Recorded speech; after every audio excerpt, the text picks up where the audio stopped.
All right, everybody, welcome to the show. Today we're talking about Polaroids, sneaking into R-rated movies, The Exorcist, and Long Duck Dong.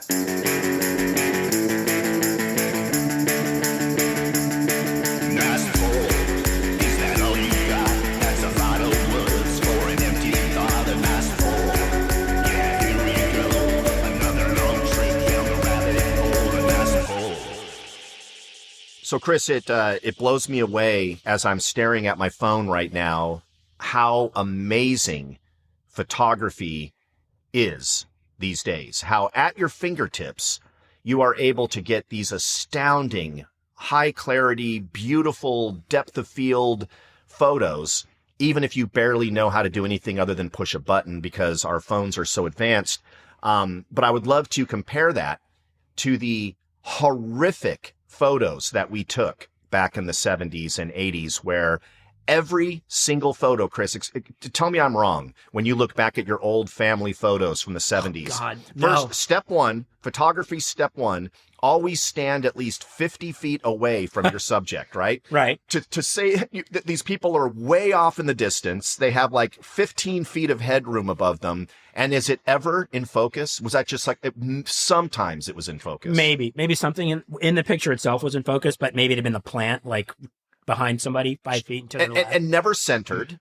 No. Always in the lower right Somebody's corner. Somebody's head was cut off. Blurry. And why? Because most of us had access to cameras where the viewfinder was just a suggestion. It was just sort of like somewhere in this rough area, try to put your subject and then click and then see what happens. Let's roll the dice and see if you even get a photo. And the photos themselves, I have a really a good friend of mine, Lamont Ferguson, very, very funny comic. And he makes the joke that back then, and very well said, I might say, that we really felt that each click of that camera was so precious because it cost money to develop that film. You didn't just get instant gratification. You couldn't just delete it from your phone. You're like, hey, man, I may not want to take a picture of you because I only have 2 shots left. I just wasted a picture. I've got 24, maybe 36 pictures on this roll, and that's it. I'll let you know if I'm going to take another picture, buddy. Right. Because I've only got 3 left on this roll. Right. And that was so true back then. And my dad's favorite, and by favorite, I mean his most hated thing, was when people would insist on taking pictures of food. Today, everyone loves to take pictures of food, but then again, nowadays we have these boutique restaurants. The preparation of the food is very beautiful. We all like to take these snapshots of us, and with our beer and our glass of wine and our sushi plate. But back in the day, guys, you went to a restaurant, it just looked like slop. It just looked like crap on a plate, no matter what. There was no finesse. We didn't have the Food Network. Nobody gave a shit on presentation. And people would take pictures of their food back then, and it's like, why? You just wasted 3 exposures. Why would you take a picture of mashed potatoes, baked beans, and a fork? That is just not appetizing at all. Right. Yeah. But then photography, of course, back then was so weird too, Chris, because, and I always think about this, your photos had to go to a lab, in quotes, and be developed. And that means, you guys, that every picture you took had to be looked at by some other human. And I just to this day, to process it and develop it, right? Like the Fotomat. Remember, Chris, the Fotomat? Of course I remember Fotomat. I'm joking, Chris. In the sense of that little box with the yellow roof at the edge of the parking lot of like Sav-On or something, right? Yeah. Or in the sense of like, and there's some guy, and it's probably not a guy, let's face it, if you're working at Fotomat, you've probably made some interesting life decisions. But probably not a guy you would come over for Sunday dinner. That's right. And, kind of like gym class, but a lot different because this is you're exposing your life. But just as you're doing voluntarily in the sense like, hey, here's my film. I'm going to put in a little envelope. It's going to give you a little, receipt. And 3 days later, you're going to come back to pick it up. And, obviously in grocery stores, it's a similar sort of thing you could do too. Eventually you drop it off, fill out an envelope, come and pick it up. And at that point, you got to be kind of careful what you had on that film, what you took pictures of. But and again, to have somebody, and maybe it was that guy, or maybe it's that guy's brother, who's often in a lab looking at your life, and you think about it, and it's a little bit weird. I never thought about that. You're right. Whoever would volunteer for that job is probably the guy that would be on a watch list today, right? Because he wants to be really creepy and look at all your photos, and that gives even more sort of like it makes me appreciate more the folks out there who had no problem taking intimate photos of themselves for whatever reason, and they knew full well that some other total stranger is going to look at these whatever photos that they take and like, I'm okay with that as long as I get my photo, right? But it just kind of blows your mind that, what happened later though, right? We got the magic camera, right? That didn't need to be developed.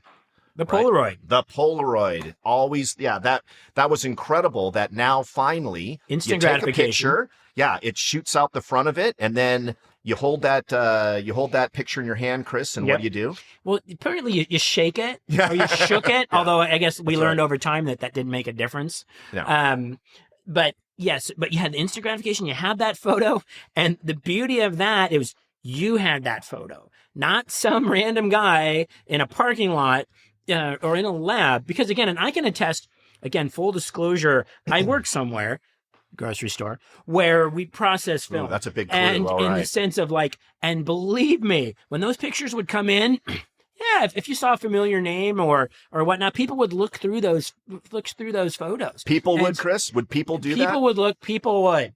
I know people that were not, I don't know, they were young at the time, but I see. You don't think that guy at Fotomat was flipping through those photos before you picked them up? Wow. I mean, it's just, like I said, you're just kind of exposing your child. And I guess that was like in films eventually, that was a plot device where that's like, I think if you go back to like Manhunter, right? Oh, and right. Okay. Again, a film with Robin Williams, it was just like these people are getting, no pun intended, snapshots into people's lives, right? Going, it's because I'm processing their film. And again, and it's much cleaner to not have to have your film processed in that way. We just didn't think about it, I guess, back then, and just to think how ballsy people were about these, like I said, super almost like embarrassing intimate photos, and it's like they just didn't give a shit who looked at it, I guess.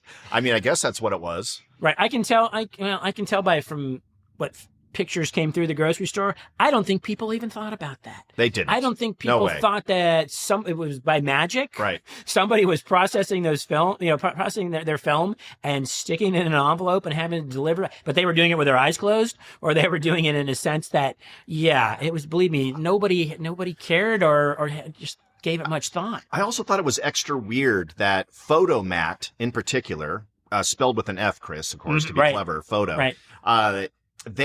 They had these little tiny huts that were usually in the parking lot of some other strip mall. Right. And you would pull up to this little hut. And guys, when I say a little hut, I really am talking about something that was probably 4 feet by 6 feet, just big enough for one human being to sit in.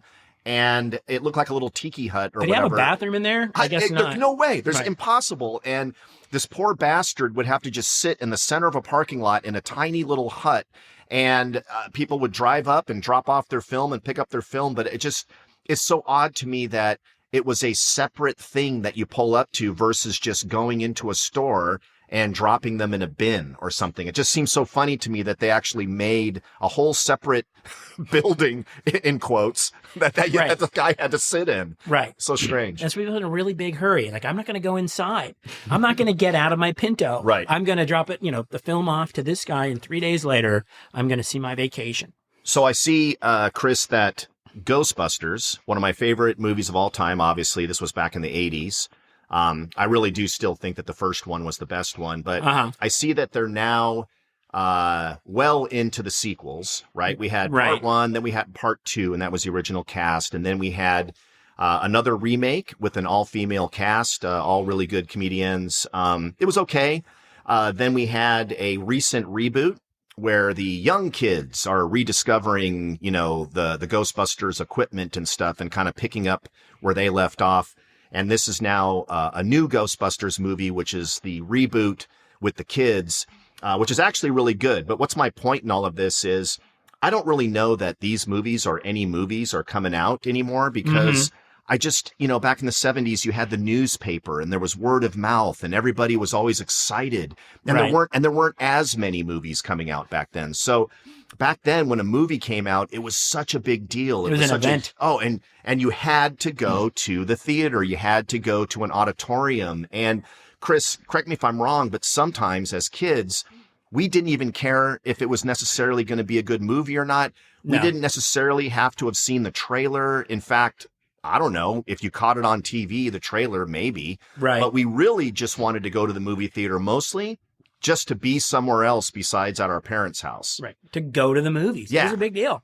Yeah. It was, to, again, and that was, that was the first part. The first challenge was, well, how are you going to get to the movies? Somebody's parents, if you couldn't ride your bike or something like that, which, again, they weren't, theaters weren't necessarily on your block or down the street, but somebody's parents would drop you off and then maybe the other parent would pick you up. Right. That's almost always how it happened. Right. Yeah. Right. And you had to get there. First of all, you had to check. You mentioned the newspaper. You had to check the times. You had no other way. You couldn't just look at what time does it start. Nope. Right? Yeah. And I remember even one time. Because my dad ended up because my dad was a very patient man. We dropped us off, but then we realized that we had looked at the paper from the day before, and and then it was a Friday, I think, and the times had changed, right? Because the new movies came out on Friday. So we get there, and the actual movie wasn't playing at the time we thought we needed to be there. Got it. Right. But you had to look at the times, and then what was your fear when you would get there? Yeah. And again, this wasn't up to you, right? No. Because you couldn't just jump in the car and go. It's like, so you had to, whenever somebody's parent could, all right, I'll take it and drop you off, or you get all your friends gathered up. I'm going to Builder's Emporium anyway. In the sense of Builder's whatever Emporium fit with their schedule, and you get there and you get to the box office and it's sold out. Sold out. Oh my God. It's sold out. And that happened a lot. It happened a lot. And then you also had to get there, not if it wasn't sold out, if you happened to get your tickets, but you had to go get right in line because you didn't want to sit in the front row. And you wanted to sit with your friends. You didn't want to sit 2 over here or 3 over there or whatever. Yeah, that would suck. So the whole pressure of we got to get there for the movie. Let's say it starts at 3, then depending on if it's the first weekend, depending on how popular it was, depending on where you had to go, get there, get your tickets, get in line, get in the theater. And let's keep in mind, you guys, that, nowadays you have 17 auditoriums at one movie theater. Back then, it's usually just one auditorium. Later on, we had, God forbid, a triplex where there was actually 3 theaters in the same building. But because of that, movies would sell out all the time. You didn't have 8 other theaters to go see that movie. And also, Chris, that movie wasn't playing 15 different times that day in 17 different formats. It was that movie's playing 4 times today, and there's only one auditorium, and that's why movies sold out. And it was even the shitty movies would sometimes sell out, right? Oh my God, what a disappointment after you just gathered up everybody on the carpool and dragged your ass down there. Or if it was within bike range, and by the way, back then bike range was in 10 miles. Right. Like we had no problem riding our bikes 10 miles to get somewhere. And it didn't matter that we weren't wearing helmets, and didn't matter that that's a whole other podcast. Somebody had the quality of bike, the fact that bike lanes and things like that, you were literally taking your life in your own hands. No bike lanes. To go to the movies, right? Yeah, no bike lanes. Maybe, and again, if you had to ride your bike, then you damn well better make sure that you get there in time to see it. Otherwise, you're going to end up, maybe you have to settle for some other movie, right? That was playing at the right time and had open tickets and whatever, but it was just such a process. Yeah.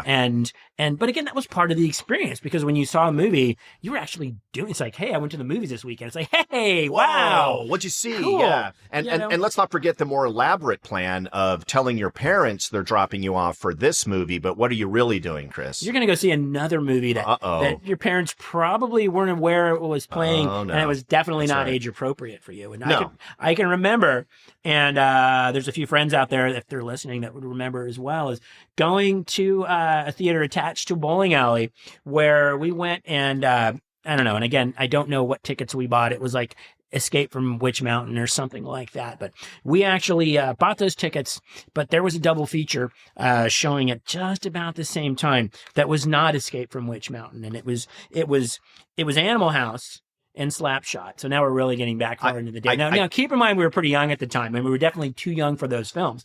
And we snuck into that successfully, watched both films. And at the time, it was the greatest day of my life. Yeah. Because I saw those films that I wasn't supposed to see. There was stuff in that film that any, 11 or 12-year-old, however old we were, wasn't supposed to see. And then there was that sense of danger, that sense of accomplishment. Yeah. So when we went back and said, hey, we went to the movies over the weekend. Well, let me tell you what we saw. Just the thrill of knowing that at any given time, an usher, yes, they had ushers back then, guys, that would with walk their flashlights. And I, we'll get into this later, but that was actually my job right out of high school, was a movie theater usher. But they might shine the flashlight on you and kick you out if they thought you were underage. And I will say that my experience watching Animal House in the theaters at the time was the opposite of Chris's, because Chris was there with his buddies, and they were there when they weren't supposed to, and they get to see a lot of nudity, right? That was a big deal for a kid back then. I guess maybe anyone. It was the only deal. But I had to watch it with my buddy and his mom, who dramatically underestimated the amount of nudity and sexual situations in that movie. Dramatically, as you mean she didn't think there'd be any. As didn't think there'd be any. And as I'm sitting there next to my friend, I can't even tell you how uncomfortable and embarrassed I was as I'm watching John Belushi look through a window at a nude pillow fight. It was the opposite of exciting. Let's put it that way. Having to his mom just scowling the entire time. Absolutely incredible, though, when you got to sneak in, though, and pull one over on the man. Right? One thing sneaking in, I do remember about that double feature, but we were in, but then we were locked in. Figuratively, not literally, because we couldn't go to the bathroom or go get popcorn because we were afraid that somebody would get caught on the way back. Point. That's so a good we had point. to sit there for the entire double feature. Oh, yeah. And again, somebody's going, double feature? What? Double features don't exist anymore. What's a double feature? But essentially, it was great. And again, like I said, at the time, the greatest day of my life. Wow. I mean, it's just the thought that you somehow cheated the man. It's your version of Ocean's 11, right? You pulled it off, the great heist film. You got in undetected. Right. And by the way, I want to go back for one quick second to Escape to Witch Mountain. If you don't know, that is also completely inappropriate. And you're probably wondering, Jeff, we saw Escape to Witch Mountain as kids. That's a fun little movie. It's these little kids, and it turns out later that they're aliens and they have these special supernatural powers and everyone's after them. No, listen to me carefully. This is the story of two kids, Tony and Tia. Oh my God. Wow. That is 500,000 points on the nice poll. Holy shit. And by the way, for those of you that might wonder, Chris and I didn't prep this ahead of time. He just pulled Tony and Tia. It's all coming back to me now. Somewhere out of the back of his brain. Don't ask me where my keys are. But... Well, we all know that. So two kids, you guys. These are young kids. Chris, what are they? 7, 8, 9 years old? Maybe 9 double years digits. Old. Maybe 9 and 10. 9 or 10 years old. They appear out of nowhere. They are at some kind of wayward orphanage for kids. Nobody knows where they came from. They have superpowers. They escape that weird little orphanage place. And who do they meet up with? A random 45-year-old dude who decides to take them into his Winnebago and travel around with them to try to help them. First of all, he was 45 and looked 75. And that's another Eddie Albert. Right, straight off Green Acres. And going back to our last episode, he absolutely looked like he was 90 years old, and he was probably in his early 40s. But my point is, that's the message. That these kids just trusted a dude and got into his Winnebago and started driving around. It was more no important sense at all. More important to escape to Witch Mountain than it would be to escape from Eddie in his Winnebago. Right, that's and again, right. Maybe they were aliens and they knew they could use their superpowers if he got too creepy on them. And maybe they didn't talk about stranger danger on their home planet or whatever. But yes, that's an enormous sort of I think they remade that movie and maybe it wasn't quite the same thing anymore because, kids, don't try this at home. Well, this just gets us into a topic in general about the premise of movies, scenes in movies that today we would look at and go, man, that's really effed up. And I'm not even talking about, again, I'm not even talking about being overly politically correct. I'm talking about just legitimately, these were effed up scenes that any rational human would now look back on and go, huh, why were we okay with that? So here's an example in the 80s. Yes, I'm transitioning into a different era. You've got these beloved movies. One of my favorites of all time in a huge 80s movie, John Hughes film, was 16 Candles, with just as many stars back then as you can imagine. Molly Ringwald, Michael Anthony Hall, a very young John Cusack, bit part, but really funny, and all these actors. And there's a scene in it where the main heartthrob character that all the girls love literally takes his drunk, passed out girlfriend and hands it over to this nerdy kid, Michael Anthony Hall, and says, "Go for it, man." Right. And at the time, you're just like, huh, wow, okay, I guess kind of pulling for it. Let's see what happens to Michael Anthony Hall on this adventure. Later on, you're like, really? Wow, that's pretty dark. There's about 9 different things wrong with that. At the time, it was comic hijinks, or just even again. I guess I'm going on another John Hughes film, but not Pretty in Pink. Oh, 16 Candles. I'm sorry, I'm back on the same film. Racial stereotypes that were just so over the top. Long duck dong, and the oh my goodness! You hear a big gong every time he's in a scene. Every single time. His name is Long Duck Dong. He's an Asian guy, and we're hearing a gong in the soundtrack every time you see him.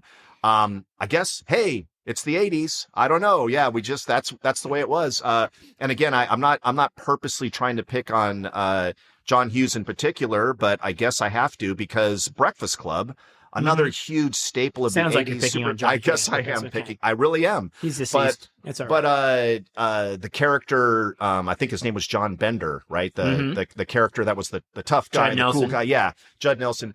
And his whole method of finally winning over Molly Ringwald is to basically slut shame her, humiliate her into feeling like she's dirt. And what's the worst part of that? Yeah, it works. It works, and now she loves him because he made her feel terrible about herself. Right. And that's the message, guys. And by the way, please understand, when I saw that movie, didn't even occur to me in a million years. Was cheering at the very end and rooting for everybody. And the bad guy in that was the principal. Oh, the principal. Right. He was the bad guy. And honestly, I hate to say it, looking back on it, he made some good points. He really made some good points. These kids really were off on a tangent that probably wasn't the best. I don't think he was kind of a dick, but guys, he was. I do have to kind of side with him on some of his advice. I understand. Maybe not his methods. Those are films. And again, as a parent, those are hard to show your kids, because they will point out those very things that is wrong with that. Yeah. And is there anything we hate more than having to admit to our kids that they made a good point? I certainly do. Now, I got to bring this up, Chris, because anytime I think about movies back when we were kids, and of course, this could be 7 months of podcast, right? Just going through all the different movies back then. I mean, they're all so amazing and really emblazoned in the backs of our brains to this day. But the horror films, the scary movies back in the 70s in particular, they were just so extra scary. And I know that I was a kid back then and I was impressionable, and Chris and all of us, but there's still to this day, if you look back on some of the horror films in the 70s, as God is my witness, yes, maybe the editing isn't quite as tight as it should be. The production value isn't quite what it should be, but I'll be damned. There is a tone, there's a mood, there's a feeling to these 70s horror films that it holds up as just being darkly effing disturbing. And of course, I have my favorites, Chris. I'll just start with one of them that you may or may not have seen as a kid. I'm sure you saw it eventually, but how about The Omen? Mm-hmm. Holy Jesus, my God, that was scary. Right. And it was, and I think for me, same thing. I think anything along the supernatural The Omen, The Exorcist for me. Oh. I really, really freaked me out. Yeah.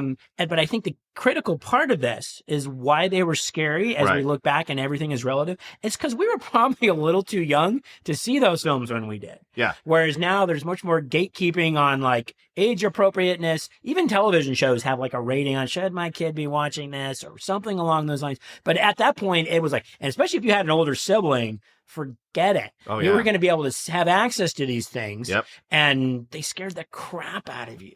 And that's what they were intended to do. And I think because, again, you were at a certain age where they were too gory for you to see.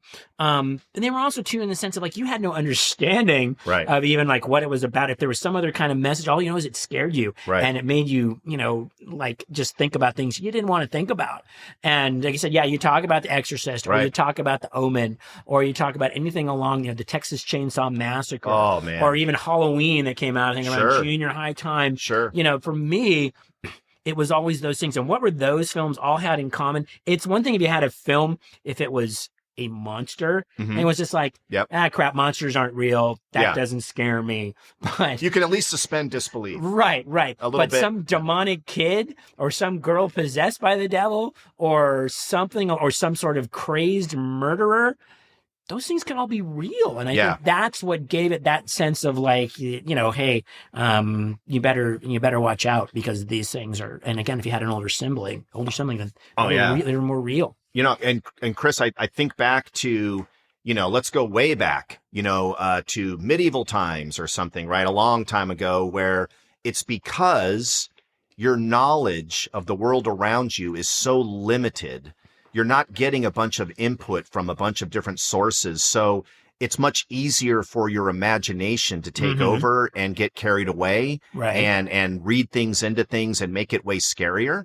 And to some extent in the 70s, for sure, because we weren't exposed to millions of super high end, you know, especially the Japanese to this day are amazing at the horror genre. And they come up with stuff that is so creepy and clever and just bizarre. And it's just an amazing genre. But because you get exposed to that nowadays from 1,000 different channels, you become a little insensitized, right? You just like, you're not, your spook meter, it's going to take a lot to activate it. Back then, largely the movies that were the scariest, as Chris said, were murderous serial killer guys that were going around and just ruthlessly killing people because they did that in the 70s. Of course, we had those people in the 70s. And then the other big thing, right? Going back to religion, but the devil, right? That was a very simple thing for us to be scared about.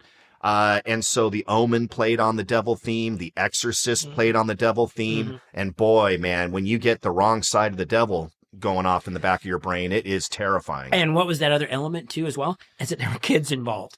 So it was just like the kids are the victim. The kid was the devil. Good point. And it was a sense, it's like, so that's much more unfortunately relatable to that point. Like this could happen to me, or this kid could be in my class. And I just think, or the kids were in peril if they were the teenagers on a camping trip being chased, or the babysitter being tormented. It was just like, those are all on very relatable levels to the point of like, oh crap, this is a thing. In a previous episode, we were talking about back in the 70s, the 60s and 70s, old people were mostly in charge of Hollywood, and a lot of them were leftovers from the 40s and 50s.